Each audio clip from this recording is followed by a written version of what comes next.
మన ఈ ఛానల్‌ని సబ్స్క్రైబ్ చేసుకున్న ప్రతి ఒక్కరికి నా హృదయపూర్వకంగా కృతజ్ఞతలు. ఇంకా ఎవరైనా మన ఈ ఛానల్‌ని సబ్స్క్రైబ్ చేసుకోకపోతే దయచేసి సబ్స్క్రైబ్ చేసుకోండి. పూర్తి వీడియోని చూడండి. నచ్చితే లైక్ చేయండి. రైల్వే జాబ్స్ కోసం ప్రిపేర్ అవుతున్న మీ స్నేహితులకు షేర్ చేయండి.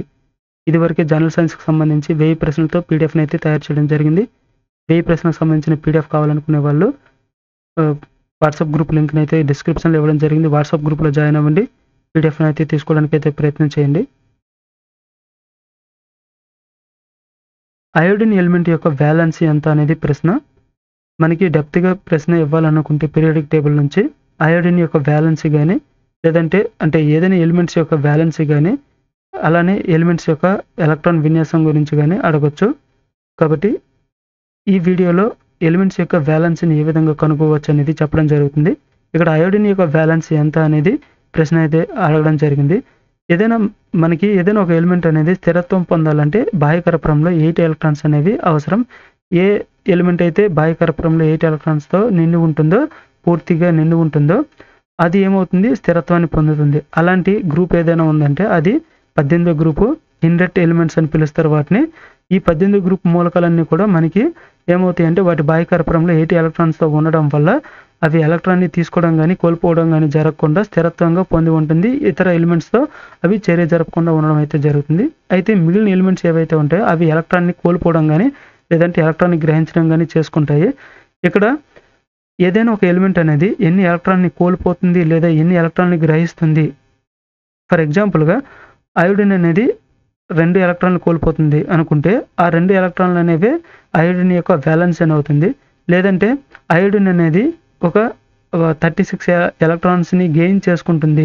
స్థిరత్వాన్ని పొందడానికి ఒక 36 ఎలక్ట్రాన్స్‌ని గెయిన్ చేసుకుంటుంది అనుకుంటే ఆ 36 ఎలక్ట్రాన్స్ అనేవి అయోడిన్ యొక్క వాలెన్స్ అనేది అవుతుంది. అంటే ఏదైనా ఒక ఎలిమెంట్ అనేది ఎన్ని ఎలక్ట్రాన్స్‌ని తీసుకోవడం గాని, లేదంటే కోల్పోవడం గాని జరుగుతుందో, కోల్పోయిన లేదా తీసుకున్న ఎలక్ట్రాన్స్ యొక్క సంఖ్యనే ఆ ఎలిమెంట్ యొక్క వాలెన్స్ అని పిలవడం జరుగుతుంది. ఇక్కడ అయోడిన్ యొక్క వాలెన్సీ ఏ విధంగా కనుగొనవచ్చు అనేది చూద్దాం.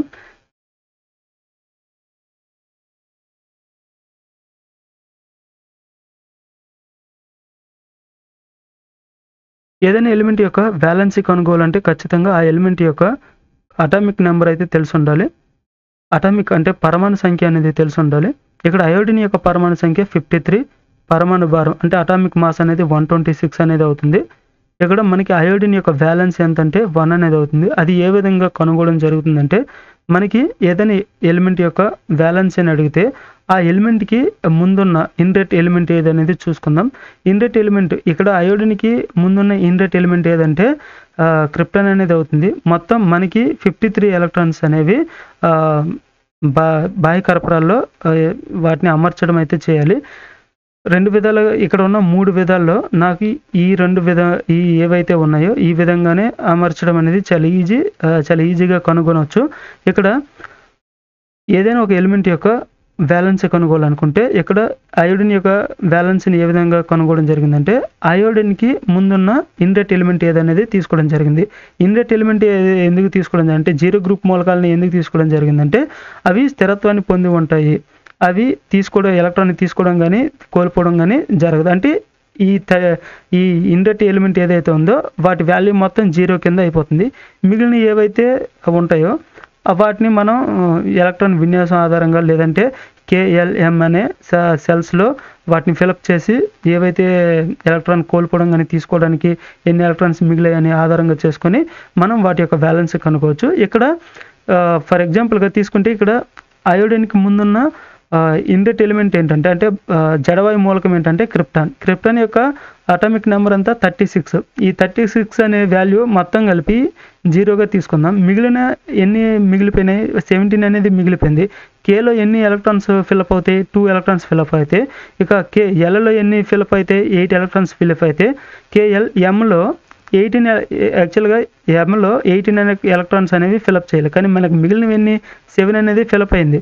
ఇక ఇది స్థిరత్వాన్ని అయోడిన్ అనే ఎలిమెంట్ అనేది స్థిరత్వాన్ని పొందాలి అంటే ఇక్కడ 8 అయితే స్థిరత్వాన్ని పొందుతుంది. అంటే ఎలక్ట్రాన్ కోల్పోవడం గానీ, ఎలక్ట్రాన్ గ్రహించడం గానీ చేయదు. కానీ ఇక్కడ మనకి ఎన్ని తగ్గాయి? 1 తగ్గింది. అంటే మనం ఎలక్ట్రాన్ని గ్రహించుకోవడం అయినా చేయాలి, లేదంటే ఈ 7 ఎలక్ట్రాన్స్‌ని కోల్పోవడం ద్వారా అనేది అయోడిన్ అనేది స్థిరత్వాన్ని పొందాలి. ఇక్కడ ఈ 7 ఎలక్ట్రాన్‌లను కోల్పోయి అయోడిన్ స్థిరత్వాన్ని పొందడం కంటే, ఒక ఎలక్ట్రాన్‌ని గ్రహించుకొని అయోడిన్ అనేది స్థిరత్వం పొందడం అనేది చాలా ఈజీ అవుతుంది గనుక, ఇక్కడ ఏం జరుగుతుంది? అయోడిన్ యొక్క వాలెన్స్ అనేది ఏమవుతుంది? 1 అనేది అవుతుంది. ఇది మీకు అర్థమైందనుకుంటా. అర్థం కాకపోతే కామెంట్‌లో తెలియజేయండి. మరో వీడియోలో ఖచ్చితంగా ఇంకా బాగా అర్థమయ్యేటట్టయితే చెప్పడానికైతే ప్రయత్నం చేస్తాను. లేదనుకుంటే మనకి ఏదైనా ఎలిమెంట్ వాటి వాలెన్సీ కనుగోవాలంటే ఆ ఎలిమెంట్‌కి ముందున్న ఇన్‌రెట్ ఎలిమెంట్ మనకు తెలియదు, ఏ విధంగా చేయాలి అనుకుంటే, మనకి ఆ ఎలిమెంట్ యొక్క ఖచ్చితంగా అటామిక్ నంబర్ తెలిస్తే, ఇక్కడ మనకు 53 అనేది అటామిక్ నంబర్ తెలుసు. దాన్ని ఈ విధంగా KLM ఈ విధంగా సెల్స్‌లో అమర్చి కూడా చేసుకోవచ్చు. Kలో 2, Lలో 8, ఎంలో KLMలో 18 ఎలిమెంట్స్ అనేవి ఫిలప్ అయినాయి. ఇక మిగిలిన KLMNలో 32 అనేవి ఫిలప్ అవుతాయి. ఇవి 32 కంటే మనకి తక్కువ అవసరం కాబట్టి, ప్రతి దాంట్లో నేను ఇంకేం చేశానంటే, స్థిరత్వం పొందాలంటే 8 ఎలక్ట్రాన్లు కావాలి. అంటే ఇక్కడ మొత్తం 8గా మిగిలిస్తే మనకి చివరిగా మిగిలింది ఏంటి? స్థిరత్వానికి 1 అనేది మిగిలిపోయింది. ఆ 1 అనేది అంటే ఇది మొత్తం కలిపితే మనకేమవుతుందంటే 53 అనేది అవ్వడం జరుగుతుంది. ఈ మిగిలిన 1 అనేది అయోడిన్ యొక్క వాలెన్స్ అవుతుంది. మీరు ట్రై చేయండి. మిగిలిన ఎలిమెంట్స్ యొక్క అటామిక్ నెంబర్ తీసుకొని వాటి యొక్క వాలెన్సీని అయితే చేయడానికి ప్రయత్నం చేయండి. బ్రోమిన్ యొక్క వాలెన్సీ ఎంత? వాలెన్సీని తెలుగులో సంయోజకత అంటారు. మనకి ఎలిమెంట్ యొక్క సంయోజకత అంటే ఫర్ ఎగ్జాంపుల్‌గా బ్రోమిన్ యొక్క సంయోజకత ఎంత అని అడిగేదానికంటే, బ్రోమిన్ వాలెన్సీ ఎంత అనేది అడగడం జరుగుతుంది. తెలుగులో అయినా కూడా వాలెన్సీ అని ఇవ్వచ్చు. ఎందుకంటే టెక్స్ట్ బుక్‌లో కూడా వాలెన్సీ అని ఇవ్వడం జరిగింది. కొన్ని చోట్ల మాత్రం సంయోజకత అని కూడా ఇవ్వడం జరిగింది. కాబట్టి వాలెన్స్ అనేది గుర్తుపెట్టుకోండి. దాన్ని సంయోజకత అని కూడా పిలుస్తారు. ఎవరైతే తెలుగులో ఎగ్జామ్ రాస్తారో వాళ్ళు ఈ ఇంగ్లీష్‌లో చూడకుండా ఓన్లీ తెలుగులోని మాత్రమే చేద్దామని అనుకుంటారో, వాలెన్సీని సంయోజకత అని కూడా పిలవడం జరుగుతుంది. ఇక్కడ మీకు ఇదివరకు చెప్పాను కదా, వాలెన్సీని ఏ విధంగా కనుగొనడం అనేది. అలానే బ్రోమిన్ యొక్క వాలెన్సీ ట్రై చేయండి. ఈ విధంగా KLM అనే సబ్ సెల్స్‌లో అమర్చి బ్రోమిన్ యొక్క వాలెన్స్‌ని కనుగొనడానికి అయితే ట్రై చేయండి. మనకి బ్రోమిన్ యొక్క వాలెన్స్ కావాలనుకుంటే ఫస్ట్ ఆఫ్ మనకి తెలియాల్సింది ఏంటి? బ్రోమిన్ యొక్క అటామిక్ నంబర్ తెలియాలి. అటామిక్ నంబర్ తెలిస్తే మనం ఈజీగా కనుగొనవచ్చు. బ్రోమిన్ యొక్క అటామిక్ నంబర్ ఎంత అవుతుంది? బ్రోమిన్ యొక్క అటామిక్ నంబర్ 35 అనేది అయింది. ఇక బ్రోమిన్ని Kలో 2 ఎలక్ట్రాన్స్, Lలో 8 ఎలక్ట్రాన్స్‌లు, Mలో 18 ఎలక్ట్రాన్స్ ఫిలప్ చేసేస్తే మిగిలిన Nలో 7 ఎలక్ట్రాన్స్ మాత్రమే ఫిలప్ అయినాయి. ఇక ఇది స్థిరత్వాన్ని పొందాలి అంటే అయితే ఈ 7 ఎలక్ట్రాన్‌ని కోల్పోవడమైనా జరగాలి. లేదనుకుంటే ఈ బాహ్యకర్పూరంలో ఒక ఎలక్ట్రాన్ రావడం ద్వారైనా ఇది ఫిలప్ అవ్వాలి. బయట నుంచి ఒక ఎలక్ట్రాన్ తీసుకొనైనా సరే ఈ బ్రోమిన్ అనేది ఏమవ్వాలి? స్థిరత్వాన్ని పొందాలి. కాబట్టి ఏం చేస్తుంది? 7 ఎలక్ట్రాన్లు కోల్పోవడం కంటే ఒక ఎలక్ట్రాన్ తీసుకొనే ఇది స్థిరత్వాన్ని పొందుతుంది. కాబట్టి ఇక్కడ 1 అనేది ఏమవుతుందంటే బ్రోమిన్ యొక్క వాలెన్స్ అనేది అవ్వడం జరుగుతుంది. ఈ విధంగా అయినా చేయొచ్చు. లేదనుకుంటే మనకి బ్రోమిన్‌కి ముందున్న ఇన్‌రెట్ ఎలిమెంట్ ఏమవుతుంది? ఆర్గాన్ అనేది అవుతుంది.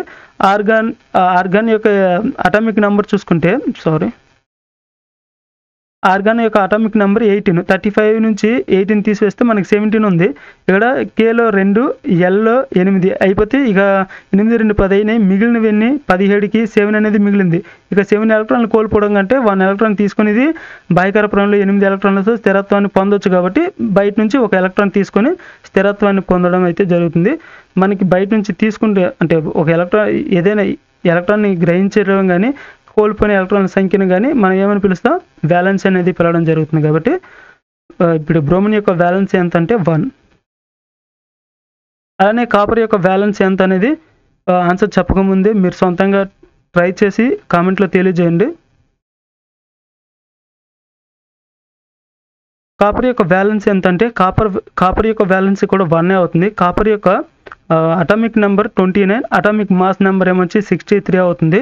మనకి ఎగ్జామ్స్‌లో ఈ పీరియాడిక్ టేబుల్ నుంచి అయితే అటామిక్ నెంబర్స్ అడగొచ్చు, ఈ 118 మూలకాల యొక్క పరమాణు సంఖ్య అడగొచ్చు, లేదంటే అటామిక్ మాస్ అడగొచ్చు, లేదంటే ఏదైనా ఎలిమెంట్ అనేది ఏ గ్రూప్‌కి చెందుతుంది, లేదంటే ఏ పీరియడ్కి సంబంధించింది అని కూడా అడగొచ్చు, లేదంటే ఆ మూలకాల యొక్క యూజెస్ గురించి అడగొచ్చు. అదర్వైజ్ ఇవి అయిపోతే కనుక వాటి యొక్క బ్యాలెన్స్ గురించి అడగొచ్చు, లేదంటే ఎలిమెంట్స్ యొక్క ఎలక్ట్రాన్ విన్యాసం గురించి అడగొచ్చు. కాబట్టి వ్యాలెన్సీ అనేది ఎలక్ట్రాన్ విన్యాసం ఈ రెండే కొంచెం కష్టం. 118 మూలకాలు, వాటి అటామిక్ నెంబర్స్, వాటి అటామిక్ మాస్ నేర్చుకుంటే కనుక ఈ వ్యాలెన్సీ అనేది అలానే ఎలక్ట్రాన్ విన్యాసం కనుగొనడం అనేది చాలా ఈజీ అవుతుంది. కాబట్టి ఈ పీరియాడిక్ టేబుల్లోనే 118 మూలకాల పైన కూడా పట్టు సాధించండి. ఖచ్చితంగా ఏఎల్పిఎల్ అనే టెక్నీషియన్ వీటి నుంచి 5 నుంచి 8 ప్రశ్నలు వచ్చినా కూడా ప్రతి ప్రశ్నకి కరెక్ట్ ఆన్సర్ అయితే చేయగలుగుతాం. ఉద్యోగాన్ని సాధించడానికి పీరియాడిక్ టేబులే మనకి కీ పాయింట్ అనేది అవడం జరుగుతుంది. ఇక్కడ కాపర్ యొక్క వ్యాలెన్సీ ఏ విధంగా కనుగొనడం జరిగింది అనేది మీకు అర్థమై ఉంటుంది. కాపర్ యొక్క వ్యాలెన్స్ ఎంతంటే 1 అనేది అవడం జరుగుతుంది. జింక్ యొక్క వ్యాలెన్సీ ఎంత?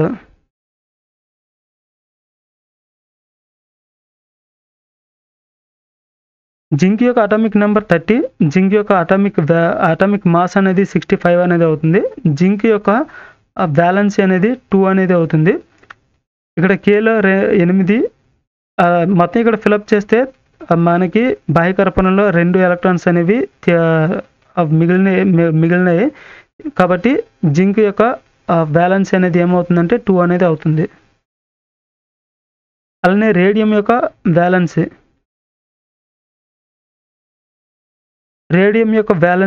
రేడియం యొక్క అటామిక్ నెంబర్ 88, అటామిక్ మాస్ అనేది 226. అలానే రేడియం యొక్క బ్యాలెన్స్ అనేది 2 అనేది అవుతుంది.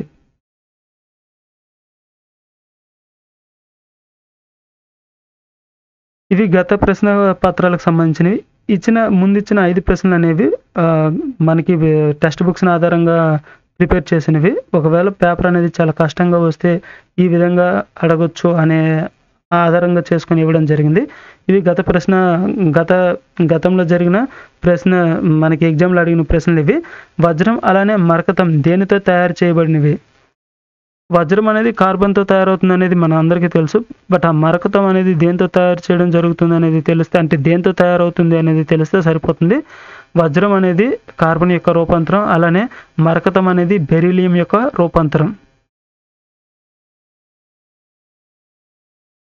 ఈ ప్రశ్న అనేది చాలాసార్లు రిపీటెడ్గా చాలా ఎగ్జామ్స్లో అయితే రావడం జరిగింది. మన రైల్వే ఎగ్జామ్స్లో కూడా చాలా ఎక్కువ సార్లు అయితే రావడం జరిగింది. గోబర్ గ్యాస్లో ఏది ఉండడం జరుగుతుందంటే, క్రింది వాటిలో గోబర్ గ్యాస్లో ఉండేది ఏంటంటే మీథేన్ అనేది ఉండడం జరుగుతుంది.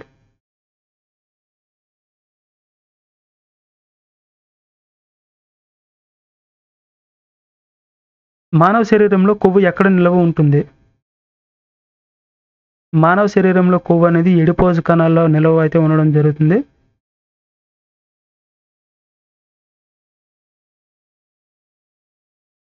శరీరంలో హార్మోన్లను విడుదల చేసే వినాల గ్రంథుల పేర్లేంటి? శరీరంలో విడుదల చేసే వినాల గ్రంథుల పేర్లు ఎండోక్రిన్ గ్రంథి.